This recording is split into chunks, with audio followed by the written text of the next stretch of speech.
Today, we're diving into one of the most disturbing and, frankly, obscure stories in the Bible. It's a really horrific, violent tale that, for a long time, was actually used to condemn gay men. But here's the thing, and this is a big spoiler right up front, there are absolutely no gay men in this story, not one.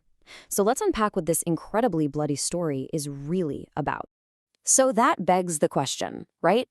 What on earth is in this ancient story that made it one of those so-called clobber verses?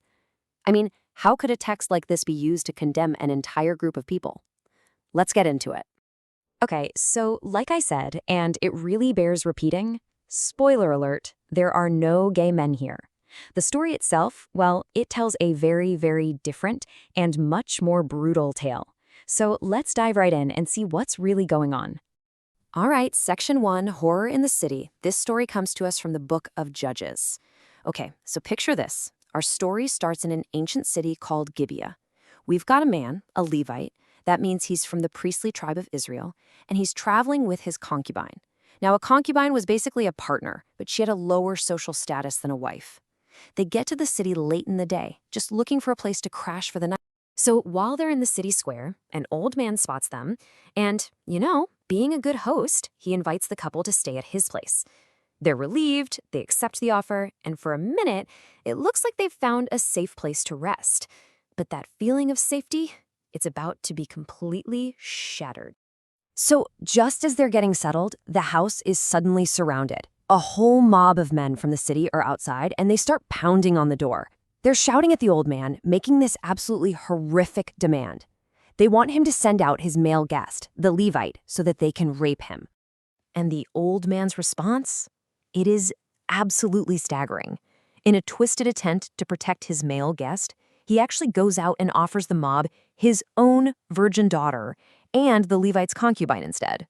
I mean, can you even imagine? This unbelievably vile offer just tells you everything you need to know about how women were viewed in the society. Now, if this whole scenario sounds familiar, it should. It's almost a carbon copy of what happens in the more famous story of Sodom and Gomorrah.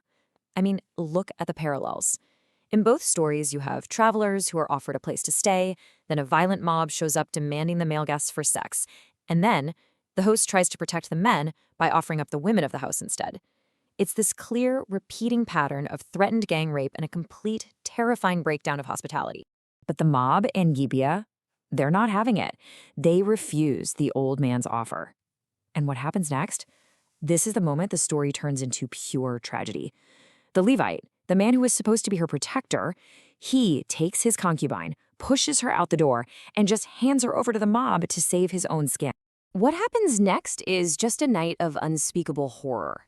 The mob, they rape her and abuse her all night long. When morning finally comes, she manages to drag herself back to the doorstep of the house, where she collapses and dies.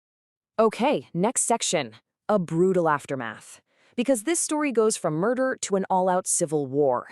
You'd think it couldn't get any worse, but this horrific murder isn't the end of the story. Not by a long shot. The violence is about to explode on a national scale. So the Levite finds her dead on the doorstep.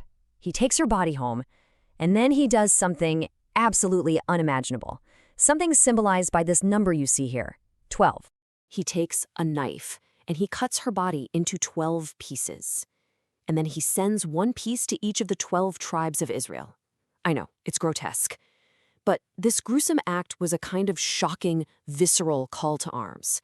It was his way of demanding that the rest of the nation do something about the atrocity that happened in that city. And they answer the call. The result is a devastating civil war. We're talking about thousands upon thousands of people dying. Whole communities are wiped out. It's literally genocide.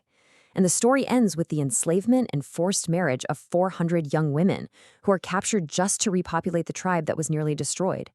The violence just keeps spiraling, one horror on top of another. All right, Section 3, the story's real sins. Let's talk about what this is actually about.